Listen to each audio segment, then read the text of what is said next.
Аз звън се Страхил. Божи право. Аз съм половин човек. Работя на половин заплата, на половин работен ден, на половин бройка в завода за половин проводник. Обадете се след половин час. Половината ми зъби са металокерамика. Другата половина са меки. Не мога да кажа това, което искам. А казвам само половината. Искам да кажа ох, обаче само казвам хах. Искам да кажа на шефа. Шефе, ти си голям гъс! Обаче му казвам само шефе, ти си голям. Благодаря ти. Много ти благодаря. Аз исках да кажа шефе. Да, Шефе, ти си голям.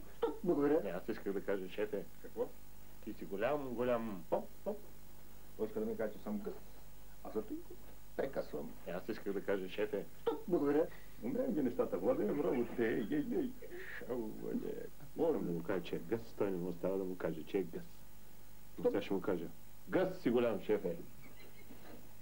Ние с шефа учихме в един клас. Аз бях отличника на класа. Аз пък ти не бях отличник. Даже и гласа ми мутираше в този момент. Ето го пак. Сбор от квадратите на катетите е равен на квадрата на хипотенуза. Как знам, как съм учил, как потискам другите, които не знаят. Колко е 6 по 6? 36! Аз ще стана директор, моята мечта е да стана директор на завод за половин проводник. Моята мечта е, като стана голям, да ти стана на тебе шеф. Как ще ми стане име? Тъпчо, глупа, тая глава, нищо не четеш, как ще станеш шеф? Има как, има си начини.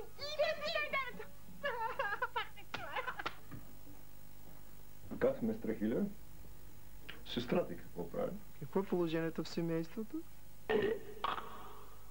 Mein Name ist Rachel Buschikravov. Ich wohne in Marxstraße Nummer 5.